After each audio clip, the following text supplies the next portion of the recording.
একা চলতে শেখো। আজ যে আছে কাল সে নাও থাকতে পারে। কলমে শান্তনু ঘোষ। সময় থাকলে একটু শুনবেন। সাল 2080। বিছানায় শুয়ে শুয়ে বোরিং হয়ে গেছি। বেড বক্সের উপর থেকে চশমাটা হাতড়ে নিলাম, আর খাটের পাশ থেকে লাঠিটা নিয়ে নাতনির ঘরে গেলাম গল্প করব বলে। গিয়ে দেখি ল্যাপটপে কিছু একটা করছে। আমি যেতেই বলল, দাদু তুমি বসো বসো, আমি টিউশনে যাব। বসলাম ওর ঘরে। ল্যাপটপটা খোলাই ছিল। চশমা চোখে দিয়েও ভালো দেখতে পারি না।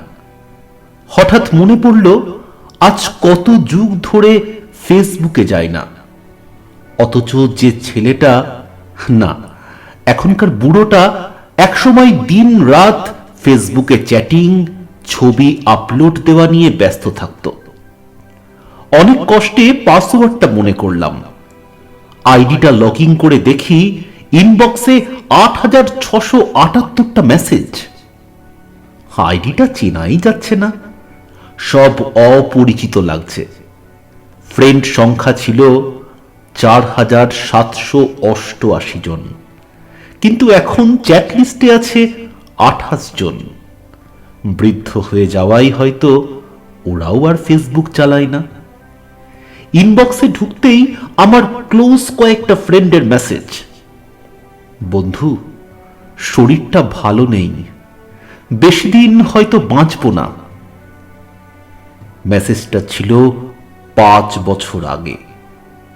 খবর পেয়েছি 4 বছর আগেই সে মারা গেছে। আমার বেস্টিও 9 বছর আগে মারা গেছে। ওর সাথে চ্যাটিং গুলো পড়ে খুব ভালো লাগছিল। গ্রুপে ফ্রেন্ডদের সাথে কত মজা আড্ডা, এ সবই পড়ে আছে। ওদের অধিকাংশই মারা গেছে। এরপর চ্যাট লিস্টের একদম শেষে পেলাম তার মেসেজ।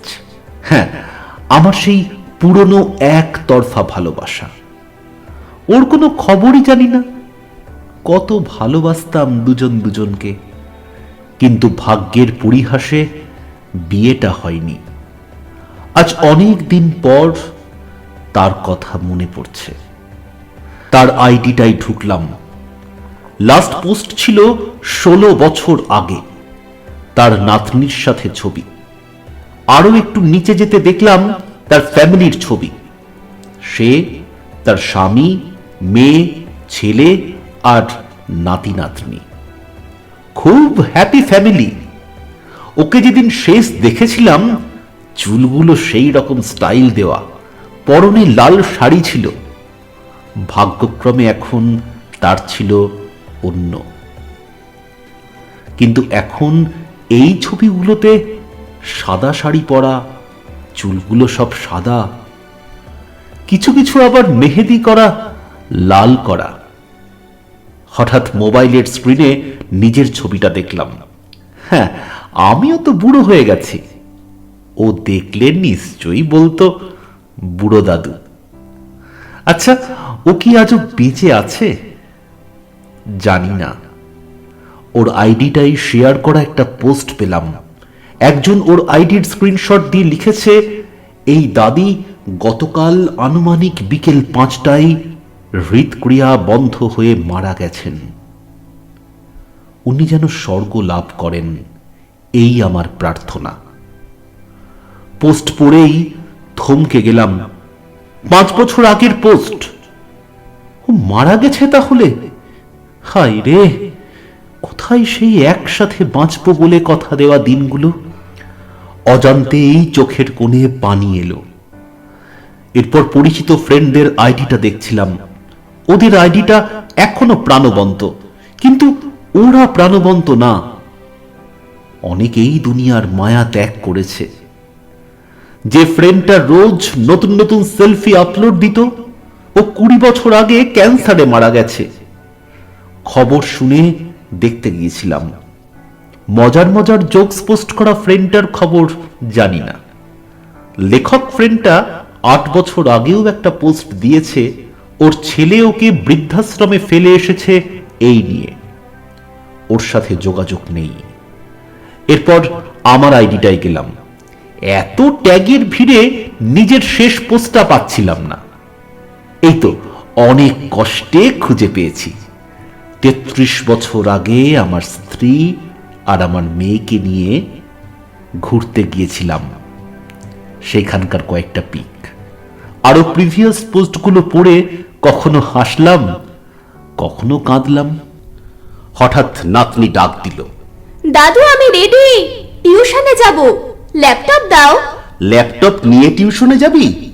আরে তুমি আদি যুগের মানুষ, বোঝো না?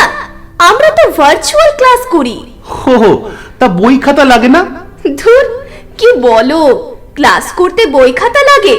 ও, লাগে না বুঝি? তোমাদের সময় লাগতো? হ্যাঁ, লাগতো তো। তবে তখন আমরা বইয়ে পড়তাম দেশে ভার্চুয়াল ক্লাস হবে। টিউশনে খাতা কলম লাগতো। দারুণ ফানি। আচ্ছা আমি যাই, টিউশন শেষে তোমাদের কালের গল্প শুনবো। হ্যাঁ, এখনকার আধুনিক আমরা, 2080 সালের আদিম আমরা। আমাদেরও ওই যুগের ছেলেমেয়েরা আদিকালের মানুষ বলবে। জানি না 2080 সাল পর্যন্ত বাঁচব কিনা। যদি বেঁচে থাকি তাহলে এটি আরো একবারের জন্য শুনব, আর এই সুন্দর দিনগুলোর কথা মনে করব। The new generation.